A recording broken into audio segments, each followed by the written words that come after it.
Vous avez parfaitement anticipé tous les risques, c'est-à-dire les événements redoutés pour votre projet. Cependant, des événements imprévus de toute nature vont survenir. Vous devrez intervenir pour les prendre en compte et les traiter afin de garder le projet aligné sur ses objectifs. En gestion de projet, on parle de gestion des problèmes et des décisions. Regardons cette activité plus en détail.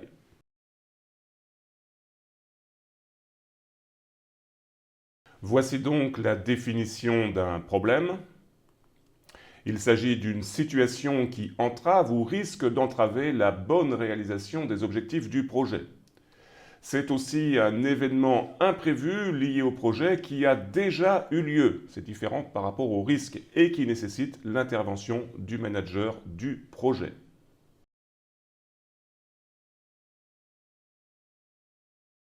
Les problèmes que vous allez rencontrer sont extrêmement nombreux. Voici quelques exemples.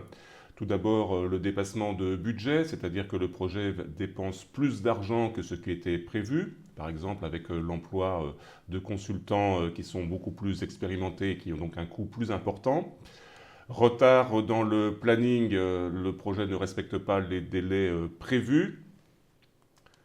Non-respect des exigences, le produit final ne répond pas aux exigences du client, donc le client ne valide pas ce qui a été produit. Des pannes informatiques qui affectent la capacité de l'équipe à travailler. Et puis on peut aussi parler de conflits entre des membres de l'équipe qui affectent la collaboration et la productivité. Bien évidemment, cette liste est loin d'être exhaustive.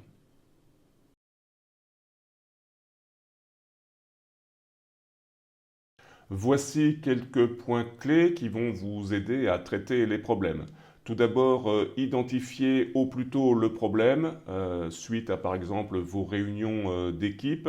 Vous pourrez voir tout de suite ce qui ne va pas, ce qui n'est pas conforme par rapport à ce qui a été prévu. Analyser le problème, comprendre ce qui ne va pas, comprendre la cause du dysfonctionnement, du conflit par exemple. Élaborer un plan d'action, c'est-à-dire proposer des solutions. Escalader, cela veut dire quoi? Ça veut dire que dans certains cas, la décision ne vous appartient pas, vous devrez vous faire aider par des gens qui ont autorité, dans le comité de pilotage par exemple, et leur proposer des solutions de façon à ce qu'ils puissent prendre les décisions appropriées. Une fois que la décision a été prise, que le plan d'action a été élaboré, eh bien, il conviendra de suivre la résolution des actions qui ont été affectées à chacune des parties prenantes et puis d'apprendre pour que ce type de problème, idéalement, ne se reproduise pas. Concernant la résolution des problèmes, je voudrais ajouter ces deux points. Tout d'abord, votre action devra permettre une prise de décision éclairée. Faites toujours très attention à l'affect et agissez en professionnel avisé. Le deuxième point, c'est mettez en œuvre une communication qui soit transparente de façon à tenir informé l'ensemble des parties prenantes des décisions qui ont été prises et pouvoir expliquer ces décisions.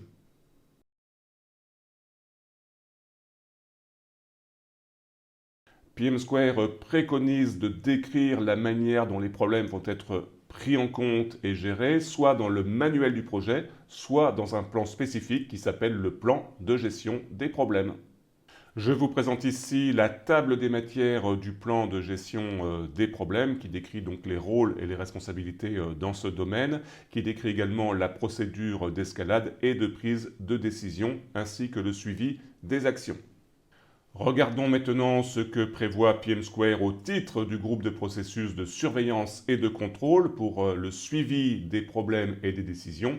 Eh bien, il s'agit de deux registres, le registre des problèmes et le registre des décisions.